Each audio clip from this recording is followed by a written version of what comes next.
Examinado o sangue, vamos examinar a urina e o aspirado gástrico. Nesse caso, pode-se ter exame de rastreamento para drogas, também aqui fora o sangue. E se for positiva, logicamente está-se diante de uma sugestão de intoxicação por drogas. Após o sangue, após a urina e o aspirado gástrico, pode-se examinar as fezes. E, no caso de sangue oculto, se houver positivo sangue nas fezes, pode-se estar diante de uma encefalopatia hepática. Depois das fezes, pode-se examinar o eletroencefalograma, o ECG. E se houver taquicardia nesses achados, pode-se estar diante de uma intoxicação anticolinética ou simpatomimética. Se, por sua vez, o estudo tratar-se do líquido cérebro-espinhal e estudar-se aí a glicose e ela estiver diminuída, pode estar-se diante de uma meningite bacteriana ou tuberculosa ou ainda de metástases leptomeníngeas. Se o estudado forem os leucócitos e eles estiverem aumentados,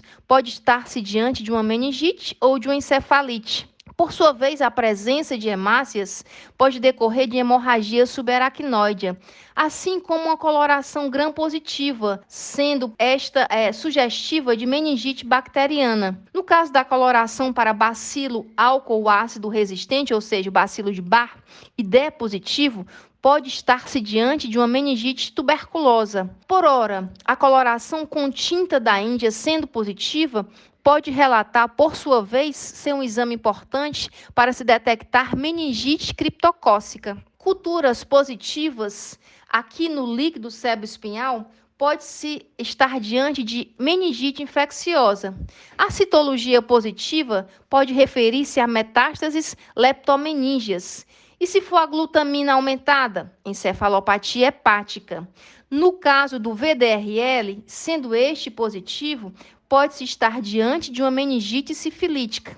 E o antígeno criptocócico positivo pode relatar a presença de uma circunstância clínica denominada meningite criptocócica. Por sua vez, a reação em cadeia de polimerase, PCR, sendo esta positiva, pode levar a meningite, encefalite, por vários agentes etiológicos. A tomografia computadorizada ou a ressonância magnética a nível cerebral pode mostrar vários achados, e esses achados podem se referir a infarto cerebral, hemorragia intracraniana, traumatismo craniano, toxoplasmose, encefalopatia, herpes simples e hemorragia subaracnoide. Agora, no caso do EEG, a gente pode ter várias circunstâncias, por exemplo, atividade epileptiforme. Aí está-se diante de crises parciais complexas e estado pós-ictal. Ou de complexos periódicos, estando-se diante de encefalite por herpes simples. Toda essa tabela foi citada para vocês, citada de uma forma pormenorizada, porque senão é difícil você ler um por um, para mostrar para você que cada estado desse pode levar ao estado confusional. Uma meningite dessa, uma metástase, um traumatismo craniano. E nós estudaremos tudo isso como causas dos estados confusionais. Será o nosso próximo tópico. E é importante salientar sempre que o paciente deve ser avaliado. E essa avaliação dele também passa pelos estudos laboratoriais assim que possível. Fora os estudos laboratoriais, nós conversamos que é importante também observar o perfil do líquido cérebro-espinhal, ou seja, o LCS, nos estados confusionais. E neste caso, é importante observar que ele pode estar normal ou pode estar alterada em alguma circunstância. E aí nós conversaremos sobre o aspecto, a pressão de abertura, a presença ou não de eritrócitos, leucócitos, sobre a glicose, a proteína do líquido cérebro-espinhal lombar, a glutamina, esfregaços, a presença de culturas. Tudo isso é importante, por quê? Porque quando nós chegarmos propriamente nas causas, que falam sobre as patologias específicas, já vai ficar mais fácil de você entender. A gente vai poder apenas citar. Então, o LCS normal tem um aspecto claro e incolor. A pressão de abertura de 70 a 20 milímetros de água. Eritrócito 0 por milímetro cúbico. Os leucócitos menor ou igual a 5. A glicose maior ou igual a 45. As proteínas menor ou igual a 45. A glutamina menor que 25. Não há alterações no esfregaço. E a cultura é negativa. Agora, se não for normal, se for na presença de meningite bacteriana, o aspecto é turvo, a pressão está aumentada, os eritrócitos estão normais, os leucócitos estão aumentados. E aí, observa-se uma pleocitose e glicose baixa, algumas vezes observada vários dias após a hemorragia, e refletem meningite química causada por sangue subaracnoide. Quando eu me referi a PMN, estou me referindo a essa circunstância. A glicose está diminuída em duas marcas, a proteína está aumentada um pouco além, a glutamina está normal, no esfregaço observa-se uma coloração de gram positivo e a cultura é positiva.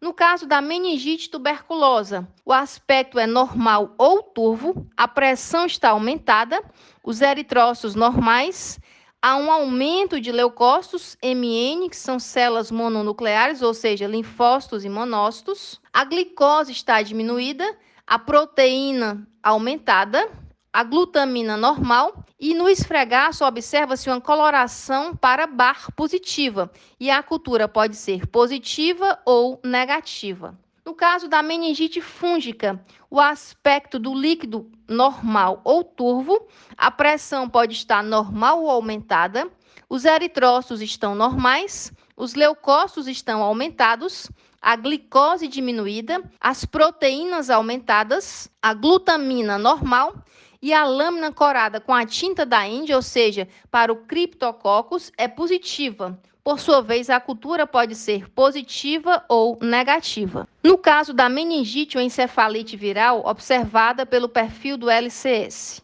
o aspecto do líquido é normal, a pressão de abertura está normal ou aumentada, os eritrócitos normalmente estão normais, mas podem estar aumentados no caso de haver a presença de herpes simples.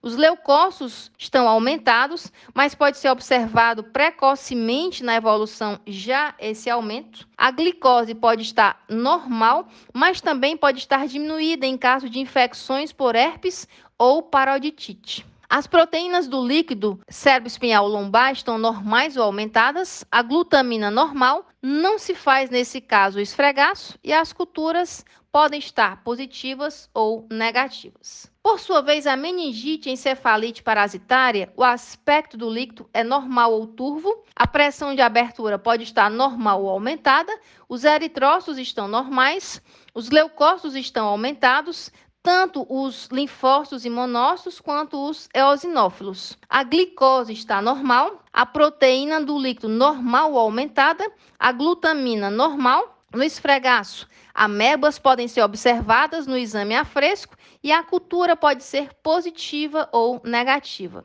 Se por sua vez houver metástases leptomeningeas, o aspecto do líquido é normal ou turvo, a pressão de abertura normal ou aumentada, os eritrócitos normais, os leucócitos normais ou aumentados, no caso de linfócitos e monócitos, a glicose está um pouco mais diminuída, as proteínas do líquido normal aumentadas, a glutamina aumentada, no esfregaço há uma citologia positiva e a cultura negativa. Em hemorragia subaracnoide, o aspecto do líquido tem cor rosa-vermelha, sobrenadante amarelo, a partezinha que fica embaixo. A pressão de abertura aumentada, os eritrócitos aumentados, os leucócitos normais ou aumentados, no caso que eu falei para vocês, semelhante a essa circunstância da pleocitose. A glicose pode estar normal ou diminuída, as proteínas do líquido aumentadas, a glutamina normal, não se faz o esfregaço nesse sentido,